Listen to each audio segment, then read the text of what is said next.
안녕하십니까. 이제 두 번째 세션을 맡은 클라우드 네이티브 추진시 보련 사항을 담당할 프로센트의 김영준 부대표입니다. 앞서서 좋은 얘기 많이 들으셨고요. 저희는 이제 기술적인 얘기 많이 들으셨기 때문에 공공에서는 그럼 난 어떻게 해야 되지? 발주기관 담당자로서 또 앞으로 추진을 하고 실제로 시스템 운영을 할 사람으로서 뭘 고려해야 될까라는 얘기를 오늘은 좀 드리려고 합니다. 저도 장표가 좀 많아서 한 50장 되는 것 같습니다. 그래도 뭐 차분차분 좀 중점적으로 들으셨으면 좋겠다라는 내용들 위주로 발표를 드리도록 하겠습니다. 자, 뭐 앞서 엄청나게 얘기 드렸을 텐데 클라우드 네이티브가 이제 어떻게 가고 있는지에 대한 또 다른 얘기를 좀 드릴게요. 앞서서 이제 기존에 있었던 모노리틱한 좀 뚱뚱한 좀 무겁고 큰 어플리케이션들을 굉장히 잘게 쪼개서 클라우드 환경에서 원활하게 서비스할 수 있는 어플리케이션을 만드는 게 클라우드 네이티브 어플리케이션의 기본입니다. 클라우드 네이티브 컴퓨팅 파운데이션에서는 뭐 이런 모든 기술적인 요소들을 모아서 지식을 집대성하고 있고 앞으로의 방향에 대해서 굉장히 많은 연구들과 많은 기업들이 모여서 새로운 환경에 대해서 이미 한 10년 된 것 같습니다. 네, 거기서부터 이미 시작을 했고요. 이제 우리나라는 아직 좀 초보적인 단계, 이제 시작되는 단계라고 보시면 될 것 같습니다. 앞서서 만드신 이렇게 여러 가지 기술적인 내용들과 클라우드에 관련돼서 제가 다시 한번 짚고 넘어갑니다. 클라우드 네이티브는 작고 가볍고 손쉽게 배포합니다. 한 번 딱 클릭해서 제가 만든 서비스가 전 세계의 모든 곳에 거의 동시에 배포돼서 서비스가 이루어진다면 전 세계를 상대로 서비스를 하고 장사를 할 수 있습니다. 말 그대로 돈을 벌 수 있다는 거죠. 모든 기업들은 사실은 이런 환경을 희망합니다. 당연히 희망하죠. 전 세계를 상대로 서비스하는 것과 도메스틱하게 서비스하는 거는 완전히 큰 차이가 있으니까요.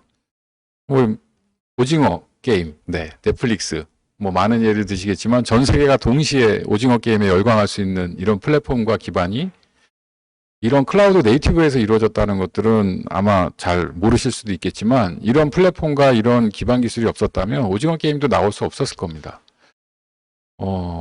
결국 돈 번 건 넷플릭스죠. 오징어 게임 쿠폰 쓰시고 연기하시고 이런 분보다.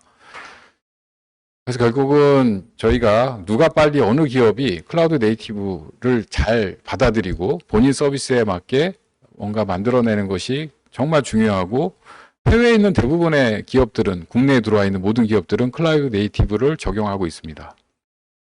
우리나라도 좋은 서비스 당연히 해외로 바로바로 빠르게 수출할 수 있습니다. 문제는 이제 반대가 일어난 게 문제입니다. 수출보다 수입이 훨씬 많습니다. 전 세계에서 국내로 네이티브 서비스 관련된 서비스 훨씬 많이 들어오고 있고 실제로 우리나라는 바깥에 소프트웨어나 서비스로 성공한 사례가 많지 않죠. 저희가 공공 클라우드를 꼭 반드시 공공을 통해서 이 토대를 만들고 생태계를 만들고 기술을 갖고 나가는 이유는 제가 보기에는 이런 경쟁력을 갖출 수 있을 때까지 공공이 나름 이제 역할을 해줘야 된다고 생각을 합니다. 그래서 이런 세션과 교육과 클라우드에 대한 좀 더 진지한 이런 협의와 이런 것들이 진행되는 것으로 저희 이해하고 있습니다. 자, 1단계. 예전에는 이제 온프라미스에 유닉스로 보통 하셨고, 그냥 x86까지 1단계 레어십니다. 2단계 클라우드, 리프트 앤 시프트로 했습니다. 2단계를 2014년부터 지금까지 7년 동안 주구장창 이아스만 씁니다. 공공. 제가 보기엔 98%에서 99% 이아스로만 프로젝트 하셨고 시스템 운영하고 계세요. 이제 겨우 3단계 파스와 MSA가 논의되고 있다고 보시면 됩니다. 기존까지는 여러 가지 비용 측면을 강조했었고 클라우드를 하면 비용이 싸진다. 그러니까 공공은 아시잖아요. 예산이 줄면 누구나 다 좋아하고 환호하고 예산 주는 프로젝트를 해야 되겠다. 예산을 줄여서 성과를 내야 되겠다. 이제 이런 거였다면 파스 MSA는 사실은 예산 더 줄 수 있습니다. 실제로도 단기적으로는 더 많이 들 거고요. 그런 부분에 대한 투자나 이런 것들이 공공의 실제 기획 정서하고 맞지 않았기 때문에 외면받기도 하고 우리나라의 기술 성숙도가 아직 줄죠. 당연히 아직은 쫓아가지 못하기 때문에 이하스로만 머물렀다고 하면 이제부터는 그걸 뛰어넘는 새로운 기술과 새로운 세계들이 막 열리고 있기 때문에 이제는 더 이상 늦추거나 미룰 수 없는 이런 시기가 온 것 같습니다. 이건 해외 얘기입니다. 초록색으로 되어 있는 100억 달러죠. 네. 이게 지금 그 초록색이 파스입니다. 밑에 있는 125억 달러가 이하스입니다. 사실은 사스가 더 큽니다. 200억 달러 규모로. 해외는 사스가 당연히 크고 그 다음 이하스 파스가 약간 균형적으로 발전을 하고 있고 비율이 점점 파스나 MSA로 늘어나는 성장세를 지속을 하고 있습니다.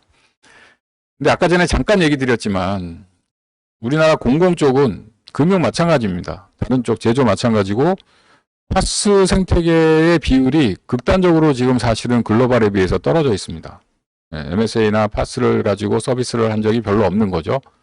반증을 하면 글로벌 서비스가 국내에서 제대로 만들어진 게 거의 없음.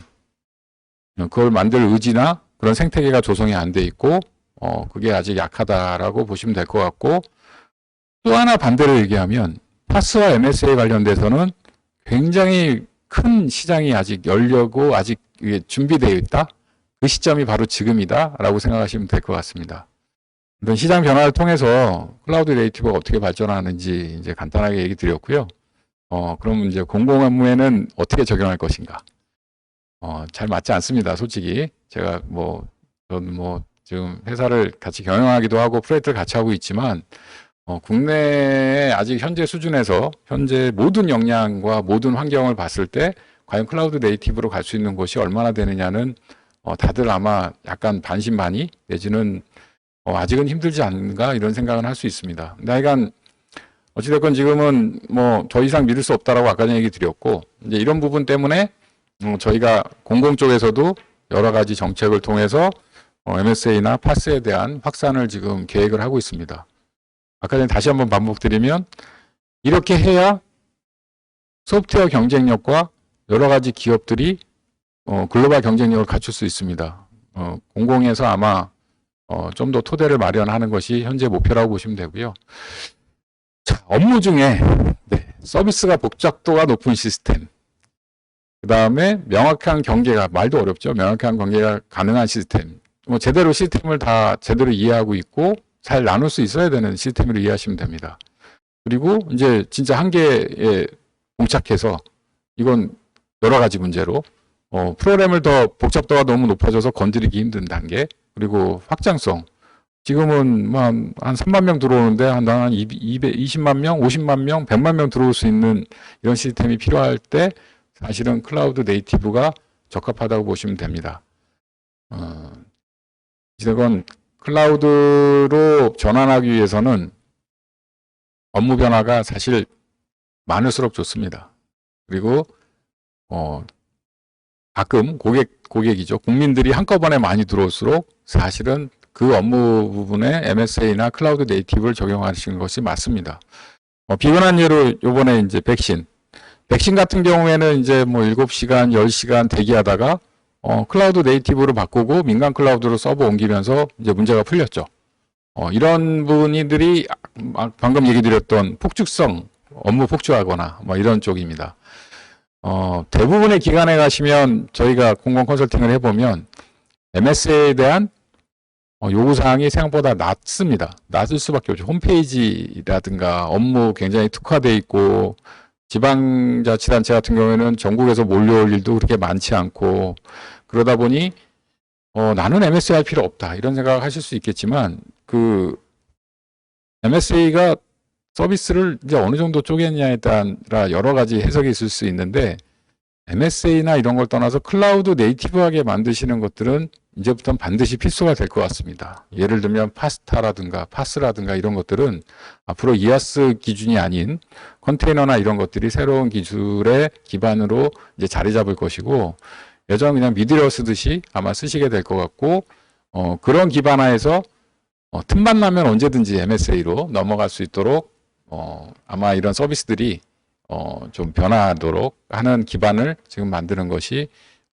지금부터 기획하시거나 시스템을 계획하시는 분들의 이제 변화 포인트라고 보시면 될 것 같습니다. 방금 얘기 드린 대로 시스템 장애나 폭주 발생하거나 그다음에 변경 많은 경우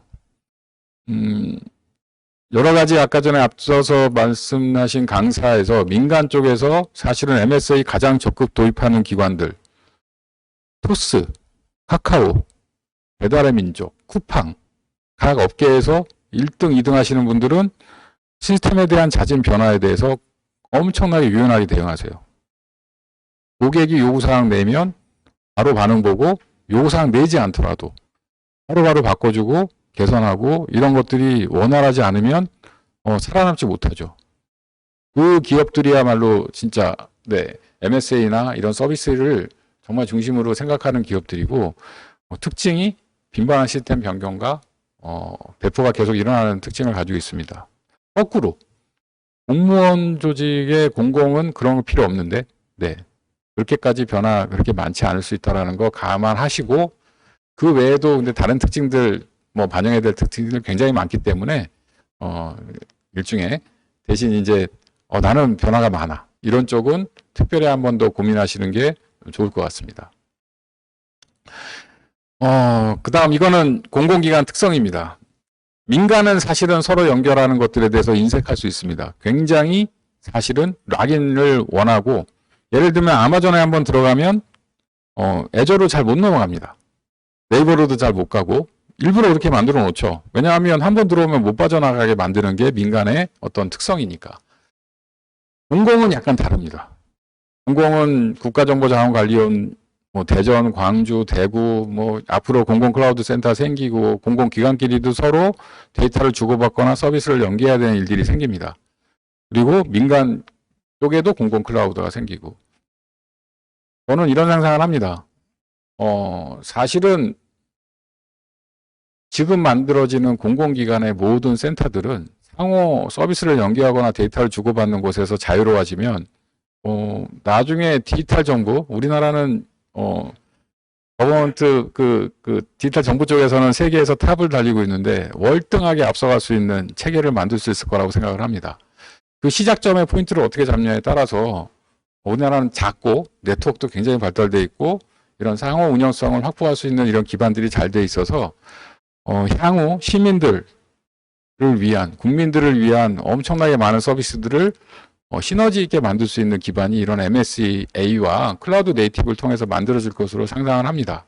시작할 때 앞서 선진국의 어떤 행태나 방향들 잘 면밀히 검토하면 저희가 얼마든지 더 좋은 국민들에게 서비스를 하고 일하시는 분들도 더 재밌게 또 다른 부서에서 일하는 것들을 얼마나 쉽게 연결할 수 있도록 하는 것들이 이런 네이티브를 통해서 가능할 거라고 생각을 합니다.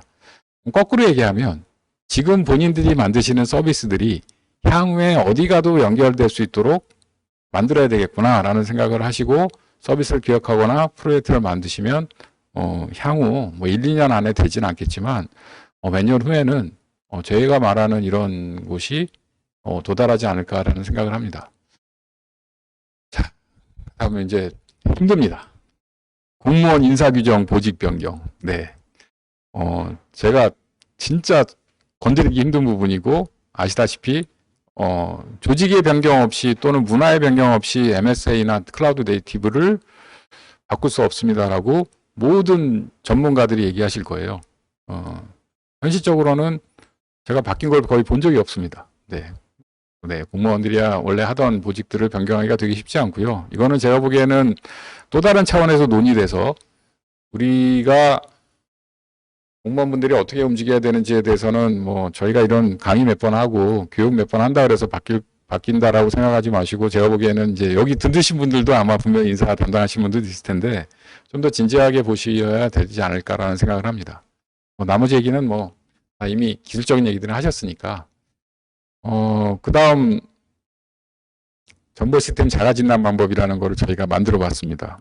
이 프로젝트는 사실은 저희 크로스센터 컨소가 향후에 MSA를 어떻게 확산하고 도입하시고 하는 거를 방법론을 가이드를 이제 만드는 프로젝트인데 사실 MSA나 또는 마이크로 서비스나 클라우드 네이티브나 클라우드 어디에 적용하지 이런 것들을 잘 모르는 상태에서 뭔가를 계획을 하고 입안하시기가 되게 힘들 거라고 판단이 돼서 저희가 몇 가지 단답식으로 6개 정도의 질문을 던지고 거기에 대해서 답을 하시면 어느 정도 적용하면 좋겠다라는 가이드를 이제 만들었습니다. 뭐 이건 한번 나중에 한번 보시면 될 것 같고요. 뭐 예를 들면 좀 구체적입니다. 초기 개발비의 15% 이상을 유지보수 비용으로 쓰고 있느냐, 서비스를 중단한 적이 있느냐, 수시로 정책이나 업무 요건이 얼마나 바뀌고 신속하게 대응을 해야 되느냐, 현행 시스템 배포 주기가 훨씬 더 단축해야 되느냐, 뭐 이런 여러 가지 좀 실전 현장에서 뭐 체감할 수 있는 이런 질문들로 좀 다 질문을 드리면 거기에 의해서 좀 쉽게 판단할 수 있도록 한번 드렸고요. 실제로는 훨씬 더 면밀하고 좀 검토해야 될 것들이 많은데 일단은 시작을 할 수 있도록 저희들이 체크리스트를 드렸습니다. 이걸 기반으로 이제 네이티브를 도입을 고려하시면 됩니다. 준비하시면 됩니다. 공공기관에서 이제 그러면 어떻게 도입하는 게 좋겠냐라는 얘기를 좀 하시면 실제로 굉장히 많은 프로세스를 거칩니다. 기획검토, 계획, 사업자 선정, 개발 구축, 검사 종료. 네, 이거 어마어마한데 공공기관 제가 특성을 해보니까 MSA하고는 근본적으로 안 맞는 부분이 있습니다. 뭐냐 하면 1년 차에 기획하고 ISP, 뭐 2년 차에 ISP, 3년 차에 구축, 네, 이렇게 됩니다. 그러니까 결국은 제대로 된 서비스를 하나 만드는데 3년 걸리죠. 네. 이게 아까 전에 얘기했던 거하고는 근본적으로 차이 나는 부분이 있습니다. 뭐냐면 뭐 배포가 잦아야 되고 고객의 반응에 신속하게 대응해야 되는데 우리는 계획 세우면 무조건 3년인데요. 이거를 모르지는 않으시는 것 같아요. 네, 그걸 한꺼번에 바꾸긴 되게 힘들겠지만 이런 프로세스와 그다음 사업관리 프로세스와 절차나 이런 것들이 조금씩 제가 이제 바뀌어가는 걸 느낍니다. 이렇게 교육을 하고 컨설팅을 하면서 여러분들이 우리도 더 빨리 움직이는 방법이 어떻게 있을까 이런 것들을 많이 고민을 하셨고 디지털 이용 지원 서비스 뭐 이런 부분들이 많은 고민 끝에 나온 프로세스고 규정이라고 생각을 합니다. 뭐 어찌됐건 현재는 이런 법과 절차에 의해서 움직이게 돼 있고 그 부분에 초록색으로 되어 있는 부분들이 MSA를 고려하실 부분이긴 합니다. 예를 들면 사업계획 선정할 때 개발비 예산 선정이라든가 네, 제안 요청서 작업할 때 네이티브 관련 요구사항 상세화라든가 그다음에 방법론이나 이런 품질관리 활동도 가능하면 네이티브에 맞게 그리고 요구사항 이행이 제대로 됐는지 검사하는 부분 모든 부분들에서 MSA나 클라우드 네이티브스럽게 만들어졌는지에 대한 고려할 부분들이 많이 늘어나게 됩니다. 조직 얘기는 아까 전에 드렸으니까 넘어가도록 하겠습니다. 조직 얘기하면 되게 답답해지긴 할 건데 앞에 너무 얘기 잘해 주셔서 조직이야말로 문화, 프로세스 모든 것들이 사람으로 이루어지는 거기 때문에 정답은 없는 걸로 알고 있고 그 조직에 맞춰서 가장 적합하게 그리고 그 조직에 대한 방향성을 수립하셔서 나는 민첩하게 움직여야 되겠다. 나는 이쪽은 굉장히 안정적으로 운영해야 되겠다. 그런 거에 맞춰서 조직을 만들어 가시고 꾸며 가시면 됩니다. 걱정은 각 조직원들이 충분하게 교육받고 역량이 올라오지 않으면 사실은 조직에 대해서는 워킹하고 그 결과를 바로 기대하기가 되게 쉽진 않은데 이건 좀 꽤 많은 시간을 거쳐서 저희가 조직에 대한 변화를 준비하셔야 되는 것으로 이해를 합니다. 예를 들면 저희가 KB은행 같은 경우에는 저희가 MSA하고 클라우드 네이티브 컨설팅을 했는데 컨설팅하고 파일럿 프로젝트까지 했지만 결론적으로는 조직원들 하나하나가 이거에 대한 이해나 숙련이 되지 않으면 실제로 워킹이 안 되겠구나라고 생각이 들어서 생각보다 꽤 많은 비용을 들여서 교육을 하시고 진행을 하려고 합니다. 심지어 어디까지 교육을 하냐 하면 나이 든 분들은 따로 젊은 친구 따로 막 이렇게까지도 기획하시고 고민하시는 거를 이제 같이 좀 검토를 했었는데요. 그만큼 굉장히 이제 민간 쪽에서는 그 조직의 변화에 대해서 좀 진지하게 보고 계시고, 강요를 많이 하고 있는 편이긴 합니다. 애자일 방법론. 네, 방법론은 이제 예전에는 이제 폭포수 방법을 많이 썼고요. 지금은 애자일 같은 걸 쓰는 이유는 개발 주기가 단축되니까 예전보다는 좀 더 빠르게 개발할 수 있도록 자연스럽게 나온 방법론들이 애자일 방법론입니다. 공공다학 특성이 근데 뭐 그냥 완전 애자일로만 할 수 없는 위탁에 의한 사업들이 굉장히 많기 때문에 분석, 설계, 감리, 산출물에 대한 이런 적합성, 이런 것들 평가를 다 하는 과정들이 다 생략될 수 있거든요, 애자일은. 그러다 보니까 이제 하이브리드 방식으로 저희가 이제 보통은 권고를 드리고, 약간 이게 둘 다 이제 장점을 취한 방식으로 저희들이 보통은 방법론을 만들어서, 가이드를 드리고 있습니다. 자, 도입 절차는 어떻게 될까요? 아까 전에 살짝 얘기 드렸습니다. 정보화의 필요성과 현황 분석, 개선 방안, 사업 실행 수립, 그다음에 사업비 산정, 그다음에 계획서 작성, 사업 발주, 인수하시는 모든 과정은 사실은 거의 비슷하고 크게 다르진 않습니다. 그 중에 이제 약간 특징이 좀 나오는 곳이 클라우드 네이티브 적합성 검토입니다. 이게 한 2번에서 3번 정도 일어날 수 있는데, 현황 분석하면서 처음에 이제 아까 전에 얘기 드린 체크리스트 가지고 내가 이걸 진지하게 한번 검토해 봐야 되겠다. 이런 부분들이 아마 필요하게 되면 정보화 전략 계획 수립할 때 MSA 방식으로도 검토를 해달라고 아마 요청을 하시면, 실제로 사업을 ISP 수행을 하면서는 뒤에 잠깐 얘기 드리겠지만 현황 분석을 서비스와 데이터 수준과 그리고 실제 현재 비즈니스 서비스 운영하는 대국민 서비스에 어떻게 운영하시는지를 보고 이게 MSA나 네이티브 또는 파스를 어디에다가 어느 정도 수준으로 적용해야 되겠다라는 사업 실행 계획 수립이 ISP 단계에서 나오게 됩니다.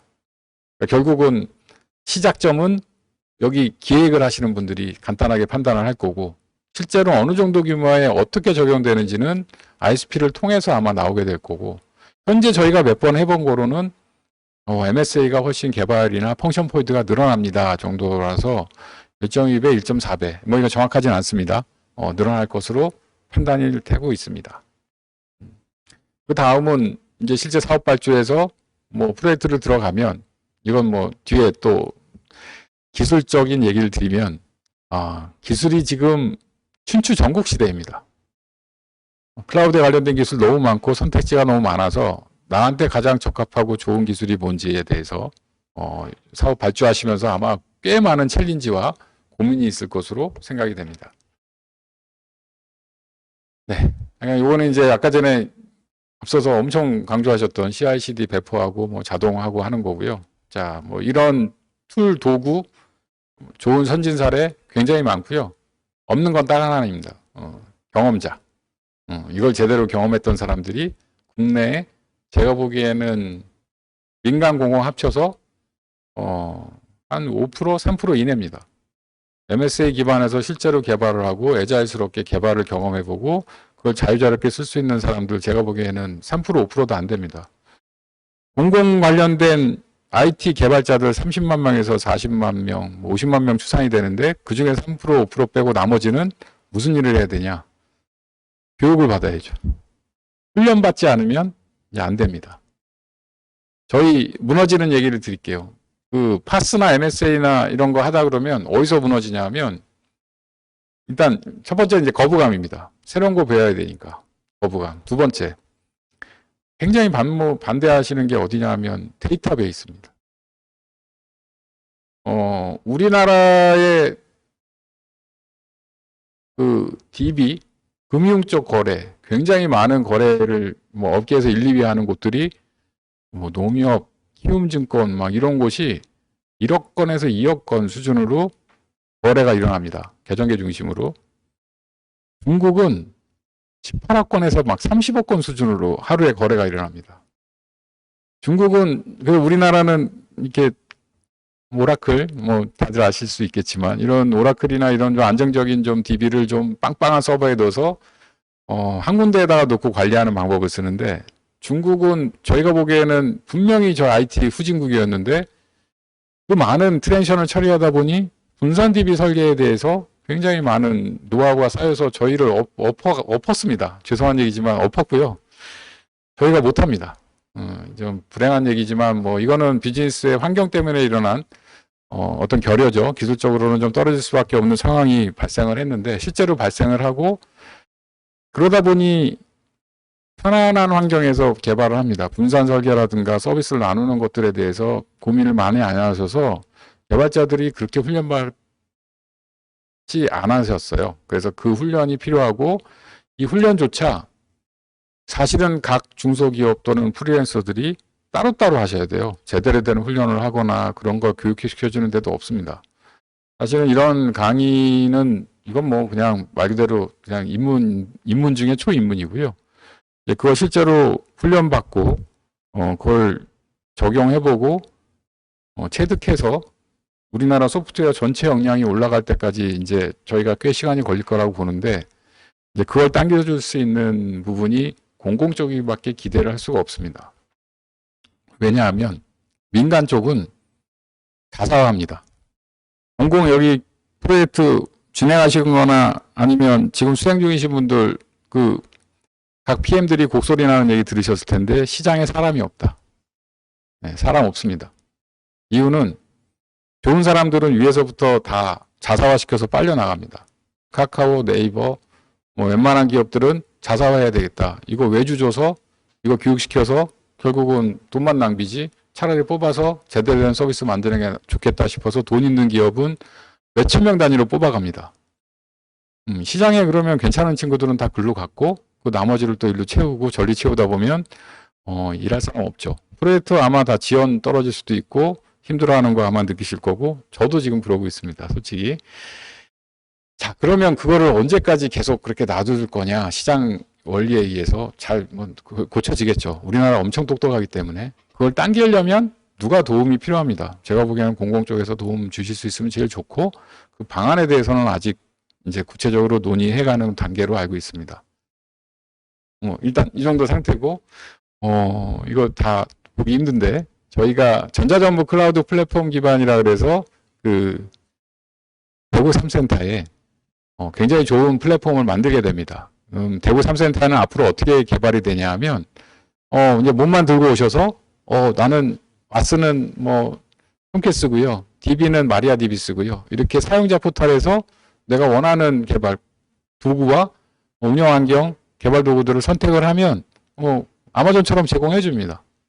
거기에는 AI 서비스도 있고 뭐 IoT 서비스도 있고 여러 가지 서비스를 만들어 놨으니까 또 공공 쪽 연결하기 위한 API도 만들어져 있어요. 그럼 저는 개발 빨리 하면 됩니다. 이미 계획을 잘 이발하신 분들은 이런 클라우드 기반의 개발하기 위한 환경과 인프라들은 잘 만들고 계세요. 이건 소수로 만들 수 있으니까. 문제는 이제 이 만들어진 기반을 얼마나 잘 이용할 수 있는 실제 개발자들은 아직 준비가 좀 덜 돼 있고, 곧 준비되겠죠. 이제 이런 걸 빨리 이제 적용할수록. 그래서 옛날처럼 CI/CD나 도구를 뭐 젠킨스를 쓸래요. 저는 메이븐을 쓸 겁니다. 저는 이런 걸 쓸 겁니다. 각 SI 업체가 다 뭐라 그럴까요? 선정해서 가져오는 것들이 앞으로는 다 갖춰져 있으니까요. 와서 서비스와 비즈니스에만 집중해 주세요. 이렇게 개발이 아마 바뀌게 될 거고 그 개발 프로세스 자체가 굉장히 클라우드 네이티브하게 만들어진 인프라에 의해서 돌아가게 될 겁니다. 이름으로써 사실은 여러 가지 장점이 있을 수도 있고요. 단점도 있습니다. 네. 너무 이제 대구 3센터에만 너무 그 안에서만 노는 거죠. 사실은 전자정부 클라우드 플랫폼 안에서 너무 익숙해지면 또 다른 플랫폼이나 또 다른 서비스 만들기가 좀 멀어질 수도 있는 이런 또 단점도 있지만 당분간은 아마 굉장히 빠르게 우리나라의 소프트웨어 어떤 개발 방법이나 환경들을 업그레이드하는 데는 굉장히 효과적으로 보여집니다. 이건 나중에 한번 저희 이런 개념이 있다라는 것들 그리고 이런 게 준비되고 있다라는 것만 알고 계시면 향후에 이런 사업을 실제로 주관하시는 기관에서는 또 다른 경로를 통해서 아마 제대로 설명을 아마 하실 것으로 믿고 저는 좀 간단하게 넘어가겠습니다. 너무 자세한 거는 빨리 넘어갈게요. 서비스 설계하거나 뭐 이런 모든 부분에서 기존 방식하고는 다르게 좀 복잡해지고 더 세분화지게 되는 것이 마이크로 서비스입니다. 당연하겠죠. 네, 기존 거보다는 훨씬 복잡해질 수밖에 없고, 그 복잡해진 만큼 복잡해진다고 생각하시면 안 되는 게, 예전에는 굉장히 큰 게 복잡했어요.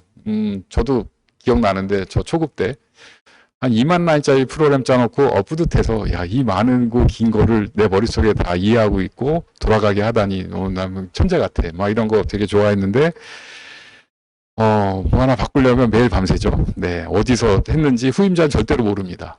자, 이거를 극단적으로 500라인으로 쪼개버리면 그 구조만 정확하게 있으면 그 부분만 찾아서 바꾸면 되니까 운영하거나 모든 부분들이 더 애자일해지고 빨라집니다. 결국은 네, 이게 아까 전에 얘기 드렸던 그 MSA이고요.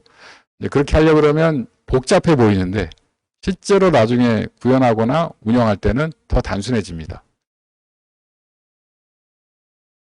반어법처럼 들리시겠지만 실제로는 그렇게 됩니다. 네. 그 다음에 이제 몇 가지 이제 다른 방법들 얘기 드릴게요. 이제 두 가지 방법이 있습니다. 여기서 얘기 드릴지 아니면 여기서 얘기 드리는 게 좋겠네요. 자, 세상에 저희가 시스템을 만들 때는 두 가지 방법이 있는데 첫 번째는 기존에 있는 시스템을 고도화하는 방법입니다. 기존에 서비스가 화면이 한 100개짜리 있었는데 이거 오래돼서 다시 개선하고 싶은데요. 그럼 실제로 벌어지는 일은 한 20개에서 30개 정도 늘어나거나 줄어들어서 결국은 그 100개에서 120개 정도를 운영하게 됩니다. 그러니까 기존 기능의 7, 80%는 가지고 가면서 약간 개선하게 되죠. 이거는 전환입니다. 편해요. 네. 왜냐하면 기반이 있으니까 어떻게든 베끼면 됩니다. 역공학을 하고 뭘 해서든. 근데 두 번째 시스템. 세상에 없던 새로운 서비스를 만듭니다. 이거는 답도 없고 누구의 우상도 못 냅니다. 클라우드 네이티브 전환을 위해서 마이크로 서비스 식별하는 이 복잡한 이런 내용들이 나오는 경우는 기존에 있었던 것들을 어떻게 마이크로를 하는 방법이 하나 있고 또 하나는 세상에 없는 거를 새로 만들기 위해서 이렇게 여러 가지 기법들을 쓰는 케이스 두 가지가 다 있습니다. 저는 둘 다 사실은 MSA가 어울리지 않다 이렇게 생각은 하진 않고요. 살짝 그러면 굳이 얘기하자 그러면 사실은 MSA는 세상에 없던 서비스를 만들 때 훨씬 더 강력하거나 유연할 확률이 높습니다. Anyway, 둘 다 안 된다고 얘기한 적 없습니다. 둘 다 잘 되는데 굳이 나누자면 세상에 없는 걸 만드는 게 되게 좋겠죠. 자, 클라우드 네이티브 도입 비용. 이제, 이제쯤 오시면 좀 해봐야 될 것 같은데, 그럼 비용 산정 어떻게 하지? 네. 이거는 이제, 고도화 비용이나 신규 구축 비용들 정리해서 예산 수립하는 절차 그대로 따라가시면 되고요. 이건 아마 다른 데서도 강의 들으셨겠지만, 하드웨어나 미드웨어나 이런 부분들은 클라우드 표준 관련돼서 프라이빗이든 퍼블릭이든, 네, 클라우드 기반으로 선정해서 진행하시면 됩니다. 비용은 근데 문제는 어플리케이션 영역은 현재 있는 어플리케이션을 쪼개서 마이크로로 하게 되는데 그거는 전환을 하거나 신규 개발하셔야 되고 그 비용은 소프트웨어 사업 대가 산정 가이드인을 따라가면 됩니다. 한국 소프트웨어 산업협회. 여기서 제가 좀 꼬리를 내릴 텐데 저희 그 프로젝트 특성상 대가 산정 가이드 자체를 저희가 손대는 거는 좀 넘사벽이죠. 어려울 것 같고 현재 있는 가이드를 클라우드 네이티브에 맞춰서 개편하거나 개정하는 작업이 곧 아마 일어날 것으로 생각이 됩니다. 어쨌든 현재 기준으로 소프트웨어 사업 대가 산정을 하셔도 크게 무리는 없고요. 왜냐하면 서비스가 나눠지면 펑션 포인트가 늘어나고 분산 DB를 사용하면 관련된 데이터베이스 복잡도가 늘어나서 다행히 비용이 조금씩 늡니다. 트랜잭션, 오른쪽에 있는 트랜잭션과 데이터가 다 조금씩 늘어나면서 아까 전에 얘기 드렸던 1.4배, 1.5배 비용이 늘어날 확률이 굉장히 높습니다. 여기에서 이제 반문하시는 분들 많아요. FP, 원래 다, 그냥 되게 손쉽게, 그냥 쉽게 한 거 아니냐. 네. 일부 맞을 수도 있고 틀릴 수도 있겠지만, MSA로 가면 갈수록, 그 서비스에 대한 인식과 그 식별이죠. 그 다음에 어떤 데이터를 품고 있느냐가 정확하게 선정이 되면 사실은 소프트웨어 대가도 더 훨씬 정확해지고, 그리고 서비스 설계나 구축 단계에서도 훨씬 더 좀 명료해질 수는 있을 것 같습니다. 일단 어찌됐건 현재 기준으로 하셔도 큰 문제는 없습니다. 자, 이제 여기까지가 이제 사실 뭐 공무원으로서 이제 해야 될 또는 하셔야 될 일들, 발주와 기획과 나는 이거를 MSA로 할까? 옛날처럼 할까? 뭐 어떻게 구현할까? 뭐 이런 것들에 대한 이제 얘기들을 좀 가이드를 드렸고요. 이제부터는 이제 참조 모델 뭐 이런 얘기를 드립니다. 기술적인 얘기 하나도 안 하면 이제 좀 들었더니 너무 정무적인 것만 얘기하고 전문가를 모셨는데 왜 이렇게 좀 그래서 약간 전문적인 얘기를 드릴 거고요. 가장 뭐 유명한 저희가 참조 모델로는 사실은 해외 거를 좀 뽑았습니다. 일부러 같은 쪽 참조 모델과 그다음 IBM 쪽 참조 모델을 드렸고요. 참조 모델은 뭐 큰 의미는 없고, 네.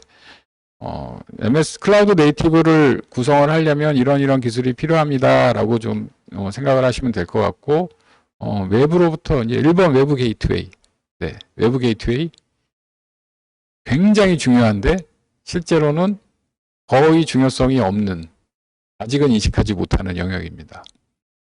제가 아까 전에 설명드렸을 때 이상한 얘기 했었죠.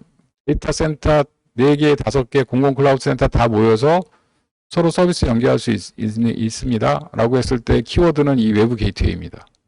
바깥으로 노출되는 서비스가 도대체 뭔지 어떻게 엮으면 되는지를 관장하는 곳이 외부 게이트입니다. 우리나라는 이거 생각보다 잘 돼 있어요. 공공 데이터, 네, API, 제공하는 API들, 이게 외부 게이트 성격이 되게 강하고, 데이터 자체의 품질이나 이런 것들은 뭐, 이거 별로 도움 안 되는데, 이런 데이터도 있고, 이거 굉장히 좋은데, 이런 데이터도 있겠지만, 서로 표준 API 방식으로 데이터를 주고받기 시작했다는 것은 굉장히 이제 중요한 얘기의 시작입니다. 문제는 이게 데이터를 피딩하는 정도 수준이지, 서로 서비스를 연계해서 주고받고 상호 운영하고 상호 동작하는 건 아니죠. 이제 어찌됐건 그거를 통해서 이런 외부 게이트웨이가 제대로 설계되고 작업되기 시작하면 사실은 나중에야말로 진짜 강력한 내용이 될 것 같습니다. 서비스 메시, 서비스 메시 별거 아닙니다. 용어를 제가 이런 얘기 드리면 뭐한데, 외부 게이트웨이 옛날에 있었죠. FEP라는 얘기도 있었고 다 있었어요. 저는 같은 전산을 하고 IT를 하는 사람으로서 변호사 욕할 필요는 없다고 생각해요. 네, 이거 새로운 용어 만들어가지고 자꾸만 강요하고 외우게 하고 이게 새로운 지식인 것처럼 얘기하지만 본질을 들여다보면 사실 다 안에 있었던 겁니다. 그 본질을 잘 보시면 될 것 같고, 서비스 메시는 부하 분산하고 L3, L4 가지고 옛날에 했던 것처럼 라우팅하고 이런 것들이에요. 서비스 잘 안정적으로 돌아갈 수 있도록 하는 런타임 플랫폼. 런타임 플랫폼은 이제 옛날 와스 같은 거라고 보시면 됩니다. 서비스를 띄웠는데 이걸 10개 띄울지 2개 띄울지 여기다 띄울지 저기다 띄울지 이런 것들 필요하니까, 그러면 옆에 보면 이제 뒤에 DB도 필요하니까 DB 필요하고, 모니터링 필요하니까 모니터링 필요하고, 개발 환경 필요하니까 CI/CD 자동화하고, 이거 아키텍처 이렇게 보고 있으면 옛날에 했던 거랑 크게 다르지 않습니다. 자, 제가 걱정하는 건 걔가 다르지 않다라고 얘기해서 굉장히 쉽게 보시면 이건 또 다른 오류로 갑니다. 본질은 완전히 다릅니다. 사용하시는 레벨에서는 사실은 예전보다 더 편리해지고 그냥 갖다 쓰면 되지 이렇게 하지만, 이거를 만든다는 관점에서 보면 완전히 다르고 차원이 다른 얘기입니다. 예전에 한 5만 명 들어 접속 오케이. 저희가 슈퍼돔 2대 사서 끼우면 될 것 같아요. 100만 명 들어오는데요. 그럼 슈퍼돔 2대가 아니고 30대, 50대를 엮어야 되는데 어떻게 엮지? 못 엮습니다, 옛날에는. 그게 가능해진 게 이 클라우드 관련된 기반 인프라고, 그걸 만들어내는 건 정말 어려운 기술입니다. 여기서 개인적인 의견, 진짜 개인적인 의견입니다. 아마존이라든가 이런 앞서가는 기업들, 우리 회사가 아니고, 네, 우리나라가 과연 따라갈 수 있을까에 대한 강한 의문이 계속 듭니다. 우리가 살아갈 곳이 어딘가?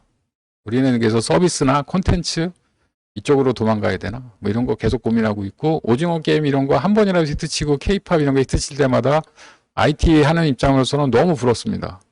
문화예술 하시는 분들은 굉장히 선진화돼 있고 앞에 막 전 세계로 뭔가를 유행시킬 수 있는 뭔가를 힘을 가지고 있는데 IT는 뭘 해야 되나? 뭐 이런 거 계속 반성하면서 드라마 재밌게 봅니다. 네, 그렇긴 한데 어찌됐건 이 내용을 보시고 사용하거나 기획하시는 분들은 너무 어렵게 생각하지 않으셔도 되고 그 밑에서 오리발 하시는 분들은 정말 어렵고 진지하게 생각하셔야 된다 이렇게 생각하시면 될 것 같아요. IBM은 똑같습니다. 그냥 넘어갈게요. 이거 별 의미 없습니다. 자, 클라우드 네이티브 한눈에 알아보기. 이게 랜드스케이프입니다. 이게 뭐냐면 CNCF라 그래서 클라우드에 관련돼서 가장 권위 있는 국가 전 세계 표준을 집행하는 곳이에요. 2018년에 저희가 강의할 때 제가 어제 꺼내봤습니다. 2018년에는 도대체 클라우드 관련된 기술과 소프트웨어들이 얼마나 돼 있을까? 저 네모 박스 하나하나가 사실은 잘 안 보이시겠지만 뭐 쿠버네티스도 있고 뭐 여러 가지 뭐 아마존도 있고 클라우드 기술들입니다. 이게 2018년에도 꽤 있었어요. 2018년에는 우리나라 거 하나도 안 올라가 있었습니다. 자, 2021년입니다. 어제 보고 깜짝 놀랐어요. 저도 2년 만에 열어봤는데 1년 만에 세상이 이렇게 바뀌는구나. 이 게시판에 올라간 거는 전 세계에서 가장 유행하는 클릭 많은 수를 찾아서 여기다 올립니다. 경쟁력 있는 것들만. 어마어마하죠. 결국은 예전에 CD 들고 프로그램 만들고 IBM이 난 내 OS에 맞는 것만 만들 거야. 뭐 이런 시대 지나갔고 전 세계가 한 군데서 싸웁니다. 미치는 거죠. 네. IT 하는 사람으로서는 예전에는 그래도 누군가 좀 막아줬는데 이제는 막아줄 사람도 없고 그냥 밀려 들어옵니다. 다행인 거는 우리나라 제품도 몇 가지 들어가기 시작했다라는 거. 약간 다행. 그 다음 불행인 거는 금융은 개방이 확 되는 바람에 아마존부터 시작해서 이 모든 게 다 뭐 애저 이런 글로벌 클라우드 센터 서비스 사업자들의 다 올라갑니다. 공공은 아직 못 올라가죠. 네. G클라우드 기사 인증 받은 것만 올라가게 돼 있고 그게 저희가 생각하는 최후의 보루입니다. 여기가 무너지면 사실은 이 글로벌에 뭐 1등, 2등, 3등 다 들어옵니다. 제가 최근에 여기에 중국 거 엄청 많아요. 화웨이, 미국에서는 제재하지만 실제로는 여기 올라와 있습니다. 네. 동남아와 중국 영향권들은 화웨이, 텐센트 이런 거 엄청나게 써요. 얼마 전에 베트남 얘기 들었는데 1등 아마존 오케이, 2등 네 알리 클라우드 중국 겁니다. 우리나라 거 없습니다. 이게 현실이고 제3세계죠. 제3세계. 아직은 IT가 좀 낙후하고 떨어진 곳에서는 계속 이런 제품들과 싸우게 됩니다. 네, 이제 이게 고민이고 저희가 아까 전에 아키텍처 제가 쉽게 얘기 드렸지만 그 클라우드 네이티브를 위한 몇 가지 그 프레임워크를 IBM과 같은 화가 만든 이유는 이렇게 많은 솔루션과 서비스 중에 나는 이 정도가 좋을 것 같아 라고 해서 가이드를 만든 겁니다. 그 가이드 틀린 거 아닌 것 같고 더 좋은 제품들 경쟁되는 것들 계속 나옵니다. 이제부터는 좀 재미없는 얘기 참조 모델 가져다가 뭐 어플리케이션 실행 영역과 컨테이너나 CI/CD, 데브옵스 막 이런 기술적인 것들을 뭐 열심히 만들어서 정립하고 존도 막 뭐 만들죠. 뭐 이건 어쩔 수 없죠. 네, 웹 와스 뭐 백엔드 서비스에 DB는 뭘 쓸지 뭐 이런 여러 가지 아키텍처 선정 과정들 개발 실행 어디서 할지 뭐 이런 것들은 기존 거와 유사하지만 또 다른 기술들과 새로운 기술들로 이제 구성하게 됩니다. 재밌는 거 하나만 알려드릴게요. 컨테이너 런타임, 컨테이너. 컨테이너가 아까 전에 얘기했던 이식성의 핵심입니다. 미친 듯이 그 모든 CSP들이 컨테이너로만 구성되면 그거 받아서 띄워주는 거는 다 합의를 한 상태예요. 그래서 저런 어플리케이션들을 컨테이너에다만 담아가지고 잘 가지고 있으면 뭐 애저든 뭐 아마존이든 뭐 네이버든 뭐 여기 다 올라갈 수 있습니다. 그 아까 전에 얘기한 이식성 한 번 클릭으로 전 세계로 배포합니다의 핵심이 컨테이너예요. 우리나라 지금 서비스들 전부 이아스로 올라가고 있죠? VM웨어. 네. 이거 꺼내가지고 내일까지 저 유럽에다 배포해. 유럽 아마존에다가 배포 못합니다. 그래서 지금 저희가 클라우드 네이티브와 클라우드의 차이가 지금까지 클라우드 하시고 이아스 하셨지만 실제로 그걸 꺼내서 배포하고 경쟁 서비스 만드는 거는 빵점이다. 클라우드 아니다. 저는 그렇게 얘기해요. 그냥 가상하지 그게 무슨 클라우드냐 라고 얘기를 하고 다니죠. 욕도 좀 먹고. 네, 뭐 좋은데 기본적으로 앞으로 가셔야 될 길은 확실히 이런 아까 전에 그 무수한 이런 서비스들과 경쟁을 하려면 저희도 컨테이너나 이런 기술들을 적극 수용할 수밖에 없는 상황이 생깁니다. 백엔드 서비스는 넘어가요. 백엔드라고 해서 겁나게 막 뭐 이렇게 이상한다고 그래서 처음에 공부할 때 되게 이상했는데 그냥 DB입니다. 그러니까 클라우드는 처음에 장벽을 쳤어요. 클라우드 막 해가지고 DB가 막 다 클라우드로 올라가면 뭐 어마어마하게 막 트랜지션 몰리고 그러면 어떻게 해라고 했더니 알아서 자기들이 DB들은 꼬리 내려서 백엔드라고 빼놓고 자기가 다루기 쉬운 웹 마스만 열심히 클라우드라고 설명하고 다니더라고요. 지금은 이제 많이 좋아졌지만 초창기엔 그랬습니다. 제가 처음 공부했던 때에는. 어찌됐건 백엔드 서비스는 DB나 캐시나 뭐 이런 외부 서비스로 이해하시면 되고 그냥 핵심 어플리케이션이 돌아가도록 뒷받침하는 부분이라고 생각하시면 됩니다. 이런 것들은 아까 전에 다 설명드렸으니까 나중에 한번 시간 되시면 읽어보시면 되고 실행 영역 있고 운영 지원 영역 중요하죠. 네, 인프라 모니터링, 뭐 로그 모니터링 되게 중요합니다. 왜냐하면 이거에 자동화가 안 되면 막 컨테이너 막 10,000개 떠 있는데 뭐 막 죽어가고 있고 막 이런 것들을 모니터링하거나 관리하기가 되게 쉽지 않습니다. 결국 얘기 나온 김에 제가 생각나서 얘기 드리는데 가끔 물어보세요. 클라우드 네이티브나 클라우드를 도입하면 사람이 줄어드나요? 뭐 그 일면 맞고 일면 틀립니다. 예를 들면 쓰잘데기 없는 쓰잘데기 없는 안 되지. 이래서 욕먹습니다. 인프라 관리나 모니터링 하거나 이런 기본적으로 하는 백업이나 이런 부분들 단순 반복이나 이런 것들은 자동화율이 엄청 높아지고 클라우드가 다 알아서 해주니까 그 인력은 줍니다. 대신 어디가 늘어나냐면 아까 전처럼 서비스를 잘 운영하고 그 다음에 DB를 더 나누고 이러다 보니 어플리케이션 영역이나 컨테이너 서비스 메시 뭐 이런 뭐 분산 관리해주고 이런 쪽은 늘어납니다. 결국은 늘고 줄고 해서 제가 보기에는 클라우드 도입해서 사람 준다는 한 군데도 못 받고 오히려 늡니다. 왜? 새로운 기술이니까 누구 좀 더 뽑아야 되겠는데요. 클라우드 도입하면서 뭐 비용이 준다, 사람이 준다 이런 거 제가 보기에는 아직은 좀 매년 운영하고 난 다음에 단계인 것 같고요. 지금 제가 보기엔 4, 5년까지는 사람 계속 는다고 보시면 되고 그 반증이 IT 업계에 사람이 없잖아요. 클라우드로 가면서 사람 다 뽑아가지고 네 그거 그냥 현실이라고 보시면 됩니다. 그리고 이제 인프라들은 뭐 다 당연히 저희가 이제 지금까지 이아스였다면 향후에는 진짜 파스로 가야 되고 그 서비스에 집중하는 뭐 이렇게 아마 진행이 될 것 같습니다. 용어 한번 읽어보시면 천천히 보시면 옛날에 다 있던 건데 뭐 이럴 확률이 되게 높고요. 한번 시간 날 때 한번 보시면 됩니다. 자, 좋은 강사는 저는 언제나 좀 빨리 끝내는 강사라고 생각을 합니다.